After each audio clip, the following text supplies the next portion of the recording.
Hello everyone, this is Claire from Clarity Wellness Coaching, Holistic OT here. Again, taking the OT perspective that when considering things, it's always nice to think about the fit between the person, the environment, and the task that they'll be doing. So I'll be showing you today traditional exercise shoes versus more barefoot minimalist. So first of all, and some of those differences.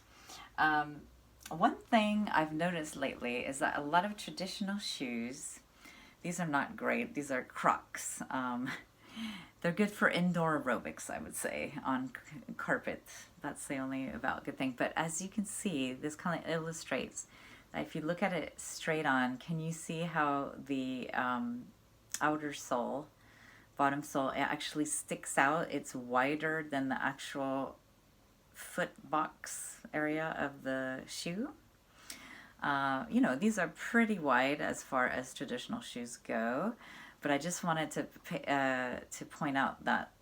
And so the thing is that if these are a bit wider in the sole, it is for that stability, but it restricts kind of natural movement, right? So it depends what activity you're doing and do you need stability or not. So these are ultra. I took out the inner, a lot of minimalist shoes, well, some of them will come with inner thin insoles that you can take out, like Vivo Barefoot does that sometimes with like a thermal one, which always make my feet sweat. But hey, if you're in the really cold, you might like this.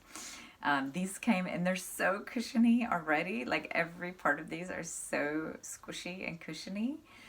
So for me, I feel like these, even though they're called like minimalist and this and that, so they're definitely flat. There's zero rise. There's a slight curve up here, but not much. They're made for trail running, which I don't do. But I could see for trail running, these would be really good because they're really cushiony and they have a lot of, traction. So that would be really good. But they're so cushiony and the insole is even more cushiony, so I didn't need that. What I found, these are good, if you're running on a trail that's flat. But for me, again, I explained it in some of my other videos, anytime I'm on an incline, I feel like I do want that heel to help me go up and uphill, basically. So anyway, so if that's not important to you, you feel like the muscles in the back, the tissues are stretched out. For me, I'm 46 years old, so this is like years worth of that shortening of those tendons and muscles in the back because I've always worn a little bit of a heel. As far as other people go, I've worn quite a bit of comfort shoes, but even an inch heel, which is very common, that will over time kind of, our muscles will shorten in the back if we're standing for long periods of time. So that's it. I wanted to show you that. But what I wanted to show you is that some traditional shoes, like these are Brooks, and pardon the mud, the British mud. I just went hiking this week in these, but they're not super, not a lot of traction. But what I wanted to show you is the toe box. So if I get a half size up from my normal size, I find in traditional shoes that works quite well for me. But you can see how different, like this is super wide, and again, it sticks out. You can't see it on these as well. Oops, every time this happens. You can't see it as well as on these, where I was showing you how, they really much wider than the foot box area. But these, as you can see, it's almost the opposite actually. I don't know if you can see, but it's almost like the foot box. I'll go closer.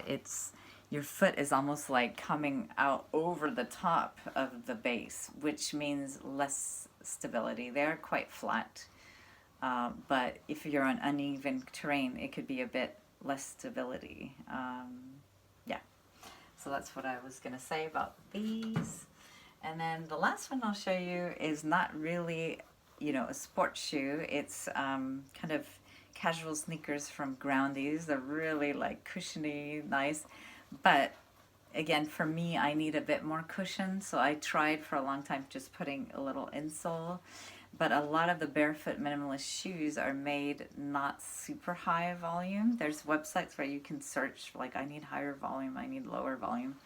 But they're made that way, it holds your foot in place, right? Because they're imagining people don't want a lot of cushion, because otherwise they could just buy traditional shoes, right?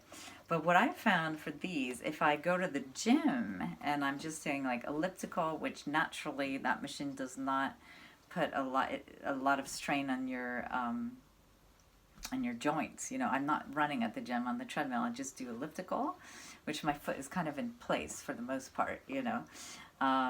And also just for qigong or weight training, these are really good because my feet, I feel really stable. I can feel the ground. I can be flat. So yeah, I think I've seen online a lot of people do use kind of flat shoes for weight training and any kind of Tai Chi, Qigong, maybe even martial arts. These kind of shoes would be really quite good for that. So I just wanted to show you these. I don't know if they would get pink, sparkly martial artists, but there you go.